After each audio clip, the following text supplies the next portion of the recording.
जिंदगी में कुछ दर्द ऐसे होते हैं जो इंसान को जीते जी मार देते हैं, और कुछ पछतावे ऐसे होते हैं जो हर सांस के साथ इंसान के सीने को छलनी करते रहते हैं। मेरी जिंदगी भी एक ऐसे ही पछतावे की कहानी थी। एक ऐसा पछतावा जिसने मुझे हर रात रुलाया, हर सुबह तोड़ा और हर दिन ये एहसास दिलाया कि माँ बाप सच में दुनिया की सबसे बड़ी दौलत होते हैं। जब तक मेरे अब्बा जिंदा थे, हमारी जिंदगी बहुत सुकून से गुजर रही थी। घर छोटा था, आमदनी कम थी, लेकिन घर में मोहब्बत बहुत थी। अब्बा मजदूरी करते थे और अम्मा घर संभालती थी। मैं उनकी इकलौती बेटी थी, इसीलिए दोनों मुझे बहुत प्यार करते थे। लेकिन कहते हैं ना कि खुशियाँ हमेशा एक जैसी नहीं रहती। एक दिन अचानक अब्बा को दिल का दौरा पड़ा और वो हमें हमेशा के लिए छोड़कर चले गए। अब्बा के जाने के बाद जैसे हमारे घर की सारी रौनक खत्म हो गई। घर में फाकों की नौबत आने लगी। अम्मा दिन रात सिलाई करके घर चलाती थी, लेकिन मैं उस वक्त इतनी नासम थी कि मुझे अपनी माँ की मजबूरियाँ कभी दिखाई ही नहीं दी। मैं हर वक्त उनसे शिकायत करती रहती थी, कभी कपड़ों की, कभी खाने की, कभी अपनी अधूरी ख्वाहिशों की। मैं अक्सर गुस्से में कहती, अगर अब्बा जिंदा होते तो मुझे ऐसे दिन न देखने पड़ते। मेरी बात सुनकर अम्मा की आंखें भर आती, मगर वो खामोश रहती। वो कभी मुझे जवाब नहीं देती थी, बस प्यार से मेरे सिर पर हाथ फेर देती और कहती, बेटी वक्त हमेशा एक जैसा नहीं रहता। लेकिन मुझे उनकी बातें समझ नहीं आती थी। मैं मोहल्ले की दूसरी लड़कियों को अच्छे कपड़ों में देखती तो मेरा दिल जलने लगता। मुझे लगता मेरी माँ जानबूझकर मुझे तकलीफ देती है। मैं उनसे नाराज रहती, उनसे ठीक से बात तक नहीं करती थी। अम्मा सुबह से रात तक सिलाई मशीन पर बैठी रहती थी। उनकी उंगलियों में सूजन आ चुकी थी, आंखें कमजोर हो गई थी, लेकिन वह फिर भी काम करती रहती थी ताकि मुझे किसी चीज की कमी ना हो। मगर मैं उनकी कुर्बानियां कभी समझ ही ना सकी। फिर एक दिन अम्मा बहुत ज्यादा बीमार पड़ गई। उन्हें तेज बुखार रहने लगा। कई कई दिन तक वह बिस्तर से उठ नहीं पाती थी। मोहल्ले की औरतें कहती थी कि उन्हें अच्छे डॉक्टर को दिखाओ, लेकिन हमारे पास इतने पैसे नहीं थे। अम्मा ने मेरी शादी के लिए कुछ पैसे जमा किए हुए थे। वह पैसे उन्होंने एक पुराने बक्से में छुपा कर रखे थे। एक दिन मैंने देखा कि अम्मा वही पैसे निकाल रही है। मैंने गुस्से से पूछा, ये पैसे क्यों निकाल रही हैं? उन्होंने कमजोर आवाज में कहा, बेटी दवाई लेनी है, शायद अब इलाज करवा लूँ तो ठीक हो जाऊं। उनकी बात सुनकर ना जाने मुझे क्या हुआ, मैं तैश में आ गई। मैंने कहा, आपको अपनी बीमारी ज्यादा जरूरी लगती है? मेरी शादी का क्या होगा? इतने सालों से यही कह रही थी ना कि पैसे जमा कर रही हूँ, अब सब खर्च कर देंगी? मेरी बात सुनकर अम्मा बिल्कुल खामोश हो गई। उनकी आंखों में आंसू आ गए। उन्होंने धीरे से पैसे वापस बक्से में रख दिए और बोली, ठीक है बेटी, जैसे तुम्हारी मर्जी। उस दिन मैंने गुस्से में बहुत कुछ कह दिया था, मगर मुझे क्या मालूम था कि वही बातें सारी जिंदगी मेरा पीछा करेंगी। अगले कुछ दिनों में अम्मा की हालत और खराब हो गई। उनका बुखार बढ़ता चला गया। वो बहुत कमजोर हो चुकी थी। एक रात उन्होंने मुझे अपने पास बुलाया। मैं उनके सिरहाने बैठ गई। उन्होंने कांपते हुए हाथ से मेरा चेहरा छुआ और बोली, बेटी, अगर मैं ना रहूं तो अपना ख्याल रखना। मैंने झुंझलाकर कहा, आपको कुछ नहीं होगा, बस हर वक्त मनहूस बातें करती रहती है। अम्मा हल्का सा मुस्कुराई, फिर उन्होंने आंखें बंद कर ली और अगली सुबह मेरी दुनिया उजड़ गई। मेरी अम्मा इस दुनिया से जा चुकी थी। मैं देर तक उन्हें हिलाती रही, रोती रही, चिल्लाती रही, लेकिन वो खामोश पड़ी रही। उस दिन पहली बार मुझे एहसास हुआ कि माँ का होना क्या होता है। मोहल्ले वाले आए, उन्होंने जनाजा पढ़वाया, दफनाया, सब मुझे दिलासा देकर चले गए। लेकिन जब रात हुई और मैं अकेले घर में बैठी, तब मुझे ऐसा लगा जैसे पूरी दुनिया खत्म हो चुकी है। उस छोटे से घर की हर चीज मुझे अम्मा की याद दिला रही थी। वह सिलाई मशीन, वह पुराना दुपट्टा, वह चश्मा, सब कुछ मुझे रुला रहा था। मैं फूट फूट कर रोती रही और बार बार वही सोचती रही, काश मैंने उन पैसों से अम्मा का इलाज करवा दिया होता। काश मैंने उन्हें कभी दुख ना दिया होता। लेकिन अब बहुत देर हो चुकी थी। मेरे पास ना कोई सहारा था और ना कोई कमाने वाला। किराए का घर था, खाने तक के पैसे नहीं थे। तभी मोहल्ले के कुछ लोगों ने मेरे चाचा को बुलाया। मेरे चाचा अब्बा के छोटे भाई थे, लेकिन अब्बा के मरने के बाद उन्होंने कभी हमारी खबर तक नहीं ली थी। वह सिर्फ दुनिया को दिखाने के लिए जनाजे में आए थे। मोहल्ले वालों ने उनसे कहा, लड़की अकेली है, इसे अपने साथ ले जाओ।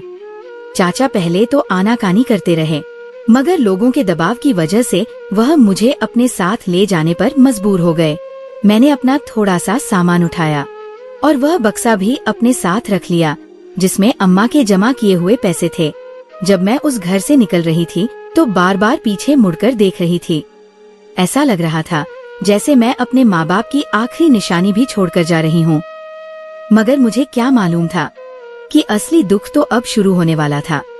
चाचा के घर पहुँचते ही मुझे एहसास हो गया था कि मैं वहाँ किसी बेटी की तरह नहीं, बल्कि एक बोझ की तरह लाई गई हूँ।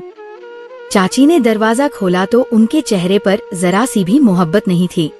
उन्होंने मुझे ऊपर से नीचे तक देखा और ताना मारते हुए बोली, लो जी, अब एक और पेट पालना पड़ेगा। उनकी बात सुनकर मेरा दिल टूट गया, लेकिन मैं खामोश रही, क्योंकि अब मेरे पास बोलने का हक भी नहीं बचा था।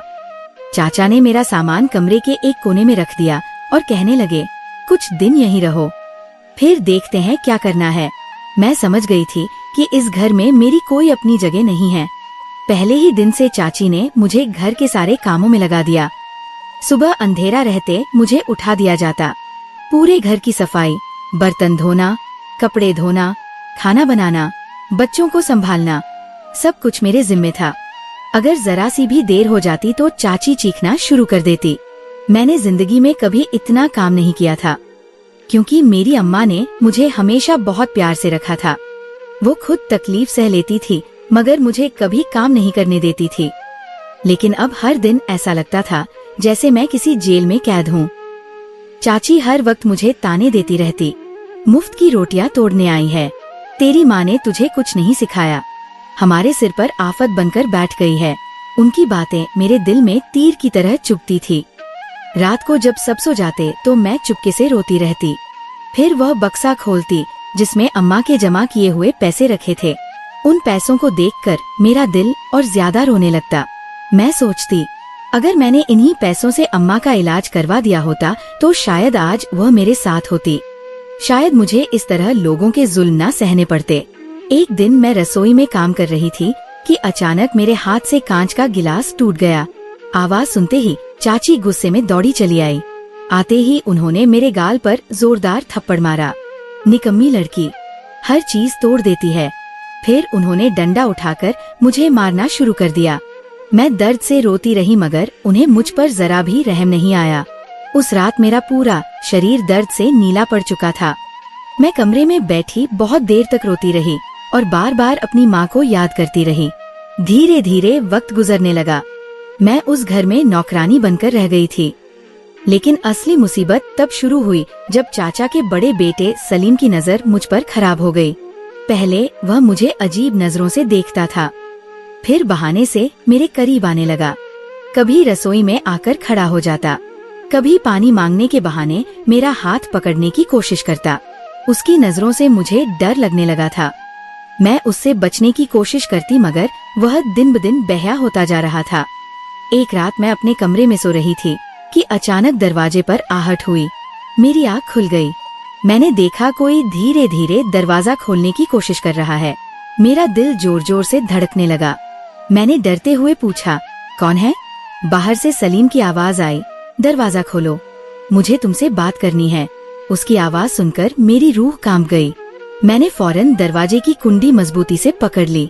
वह काफी देर तक दरवाजा खटखटाता रहा, फिर धीरे से बोला, डरती क्यों हो? मैं तुमसे मोहब्बत करता हूँ। उसकी बात सुनकर मुझे घिन आने लगी। मैं पूरी रात डर के मारे जागती रही। सुबह होते ही मैंने हिम्मत करके सारी बात चाची को बता दी, लेकिन मेरी बात सुनकर वो आग बबूला हो गई। उन्होंने उल्टा मुझे ही गालियां देना शुरू कर दिया। झूठी लड़की, मेरे बेटे पर इल्जाम लगाती है। मुझे पहले से पता था तू चालाक है, तू मेरे बेटे को फंसाना चाहती है। मैं रोते हुए कहती रही कि मैं सच बोल रही हूँ, मगर चाची ने मेरी एक ना सुनी। उन्होंने चाचा से साफ कह दिया, या तो इस लड़की को घर से निकालो या फिर मैं चली जाऊंगी। चाचा वैसे भी मुझसे छुटकारा पाना चाहते थे। उन्होंने जल्दी जल्दी मेरे रिश्ते की बात शुरू कर दी। मुझे ना लड़के के बारे में कुछ बताया गया और ना ये पूछा गया कि मैं शादी करना चाहती हूँ या नहीं। एक दिन चाची मेरे कमरे में आई और बोली, तैयार हो जा, अगले हफ्ते तेरी शादी है। मेरे पैरों तले जमीन निकल गई। मैंने डरते हुए पूछा, लेकिन किससे? चाची ने बेरुखी से जवाब दिया, तेरे जैसी लड़कियों के नसीब में जो मिल जाए वही बहुत होता है। उस रात मैं बहुत रोई। मुझे समझ नहीं आ रहा था कि मेरी जिंदगी किस तरफ जा रही है। मैंने अम्मा के पैसे अपने कपड़ों में छुपाकर रख लिए। वो अब सिर्फ पैसे नहीं थे, मेरी माँ की आखिरी निशानी थे। फिर शादी का दिन आ गया। ना घर में खुशी थी, ना किसी के चेहरे पर मुस्कान। ऐसा लग रहा था जैसे किसी बोझ को एक जगह से उठाकर दूसरी जगह भेजा जा रहा हो। निकाह पढ़ा गया और मैं एक अजनबी इंसान की बीवी बनकर उसके घर रवाना कर दी गई। निकाह के बाद जब मैं अपने ससुराल पहुंची तो मेरा दिल अजीब डर से भरा हुआ था। मैं बिल्कुल खामोश बैठी थी। मेरी सास मुझे घर के अंदर लेकर गई और एक छोटे से कमरे में बिठा दिया। कमरा बहुत साधारण था। वहाँ ना कोई सजावट थी और ना ही नई दुल्हन जैसा कोई इंतजाम। मुझे ऐसा लग रहा था जैसे मैं किसी अपने घर नहीं बल्कि किसी अजनबी जगह पर छोड़ दी गई हूँ। थोड़ी देर बाद मेरी सास कमरे में आई। उन्होंने मेरे सामने पानी का गिलास रखा और ठंडी आवाज में बोली, मेरा बेटा बहुत सीधा है, वह परदेश में नौकरी करता है, सिर्फ कुछ दिनों की छुट्टी पर आया था, इसीलिए जल्दी में शादी करनी पड़ी। उनकी बात सुनकर मैं चुपचाप सर झुकाए बैठी रही। फिर वो बोली, अब तुम्हारा काम है कि अपने शौहर की खूब खिदमत करना, उसे कोई शिकायत नहीं होनी चाहिए। मैंने धीरे से जी कहा, मगर मेरे दिल में डर बैठ गया था। मुझे समझ आ गया था कि मेरा शौहर कुछ ही दिनों बाद मुझे छोड़कर परदेश चला जाएगा और फिर इस घर में मुझे अकेले रहना पड़ेगा। रात काफी देर से मेरा शौहर कमरे में आया। उसका नाम रिजवान था। जैसे ही मैंने उसे देखा तो मुझे थोड़ी तसल्ली हुई। वह पढ़ा लिखा और शरीफ इंसान लग रहा था। उसने कमरे में आते ही बहुत नरमी से सलाम किया। उसकी आवाज में सुकून था। वह मेरे सामने बैठ गया और कहने लगा, डरो मत, आराम से बैठो। उसकी ये बात सुनकर मेरे दिल का थोड़ा बोझ हल्का हुआ। फिर उसने मुझसे मेरी जिंदगी के बारे में पूछा, ना जाने क्यों, मगर पहली बार मुझे लगा कि कोई इंसान मेरी बात सुनना चाहता है। मैं धीरे धीरे अपनी पूरी जिंदगी उसे बताती चली गई। अब्बा की मौत, अम्मा की बीमारी, चाची के जुल्म, सब कुछ। मेरी बातें सुनकर रिजवान की आंखें भर आई। उसने मेरा हाथ पकड़कर कहा, अब फिक्र मत करो, अब तुम अकेली नहीं हो, मैं तुम्हारा ख्याल रखूंगा। उसकी बात सुनकर मेरी आंखों से मैं उस बूढ़ी औरत की बात सुनकर खामोश खड़ी रही। मेरे दिल में डर भी था और बेबसी भी। मैं उसे जानती तक नहीं थी, मगर उस वक्त मेरे पास कोई दूसरा रास्ता भी नहीं था। अगर मैं उसके साथ ना जाती तो शायद सड़क पर ही रात गुजारनी पड़ती। उसने प्यार से मेरा हाथ पकड़ा और कहने लगी, डर मत बेटी, मैं तुझे कोई नुकसान नहीं पहुंचाऊंगी। उसकी आवाज में अजीब अपनापन था, बिल्कुल वैसा अपनापन जैसा कभी मेरी अम्मा की आवाज में हुआ करता था। मैं उसके साथ चल पड़ी। वह मुझे शहर के किनारे बनी एक छोटी सी झोपड़ी में ले गई। झोपड़ी बहुत टूटी फूटी थी। अंदर बस एक पुरानी चारपाई, कुछ बर्तन और फटे पुराने कपड़े पड़े थे। मगर ना जाने क्यों इतने दिनों बाद उस छोटी सी जगह में मुझे थोड़ा सुकून महसूस हुआ। बूढ़ी औरत ने मुझे पानी दिया और कहने लगी, मेरा नाम सकीना है, लोग मुझे सकीना फकीरन कहते हैं, मैं अकेली रहती हूँ। मैं चुपचाप उसकी बातें सुनती रही। उस रात उसने मेरे लिए सूखी रोटी और दाल गर्म की। मैंने कई दिनों बाद किसी इंसान के साथ सुकून से खाना खाया था। खाना खाते हुए मेरी आंखों से आंसू बहने लगे। सकीना ने पूछा, क्या हुआ बेटी? मैं रोते हुए बोली, आज बहुत दिनों बाद किसी ने मुझे अपने हाथ से खाना दिया है।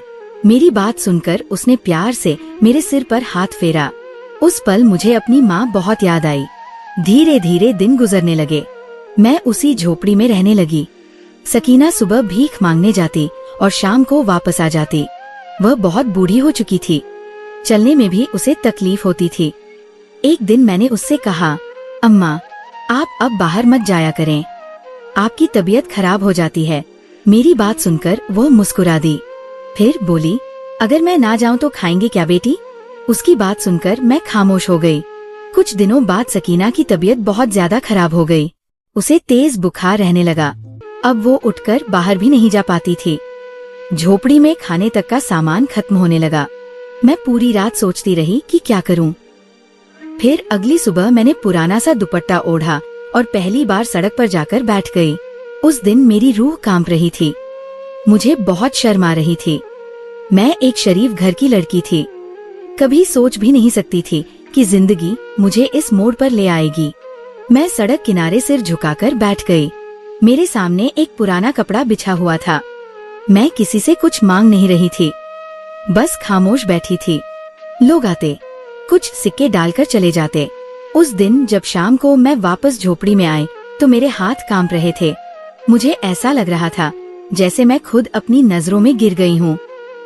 लेकिन जब मैंने सकीना के लिए दवाई और खाना खरीदा तो पहली बार एहसास हुआ कि मजबूरी इंसान से क्या कुछ नहीं करवाती। धीरे धीरे यही मेरी जिंदगी बन गई। सुबह मैं सड़क पर जाकर बैठ जाती और शाम को वापस झोपड़ी में लौट आती। सकीना मुझे अपनी बेटी की तरह चाहने लगी थी। वह अक्सर मेरे बालों में हाथ फेरते हुए कहती, अगर मेरी बेटी जिंदा होती तो शायद तेरी ही उम्र की होती। एक दिन मैंने उससे पूछा, आपकी बेटी कहाँ है? इतना सुनते ही उसकी आंखें भर आई। वह रोते हुए बोली, एक हादसे में मर गई थी। उसके बाद से मैं बिल्कुल अकेली हो गई। उसकी बात सुनकर मेरा दिल भर आया। शायद इसी वजह से वह मुझसे इतनी मोहब्बत करती थी। उसे अपनी बेटी की कमी मुझ में नजर आती थी और मुझे अपनी माँ की मोहब्बत उसमें दिखाई देती थी। मगर मेरी किस्मत में शायद सुकून ज्यादा दिनों तक लिखा ही नहीं था। एक रात सकीना की हालत बहुत ज्यादा खराब हो गई। वह सांस लेने के लिए तड़प रही थी। मैंने पूरी रात उनके सिरहाने बैठकर गुजारी। सुबह फज्र के वक्त उन्होंने मेरा हाथ पकड़ा और बड़ी मुश्किल से बोली, बेटी, अगर मैं मर जाऊं तो डरना मत, अल्लाह तेरे साथ है। मैं जोर जोर से रोने लगी, ऐसी बातें मत करो अम्मा, मुझे छोड़कर मत जाओ। लेकिन कुछ ही देर बाद उनका हाथ ढीला पड़ गया और वो हमेशा के लिए मुझे छोड़कर चली गई। मैं फूट फूट कर रोती रही। ऐसा लग रहा था जैसे मैं दूसरी बार यतीम हो गई हूँ। सकीना के जाने के बाद मेरी जिंदगी बिल्कुल खाली हो गई। अब उस झोपड़ी में सिर्फ मैं थी और मेरी तन्हाई। लेकिन अब मुझे जीना आ गया था। मैं हर सुबह सड़क पर जाकर बैठ जाती और शाम को वापस लौट आती। दिन, महीने और फिर पूरा 1 साल गुजर गया। एक दिन मैं हमेशा की तरह सड़क किनारे बैठी थी। मेरा सिर झुका हुआ था। तभी अचानक मेरे सामने एक बड़ी गाड़ी आकर रुकी। मैंने ध्यान नहीं दिया क्योंकि अक्सर अमीर लोग हमें देखकर मुंह फेर लेते थे। लेकिन इस बार कोई गाड़ी से उतरा और धीरे धीरे मेरे करीब आने लगा। मैं डर गई। मैंने सोचा शायद कोई आदमी मुझे परेशान करने आया है। लेकिन जैसे ही मैंने सिर उठाकर सामने देखा, मेरे पैरों तले जमीन निकल गई। मेरे सामने रिजवान खड़ा था, वही इंसान जिसने 2 साल पहले मुझे तलाक देकर दुनिया के बीच अकेला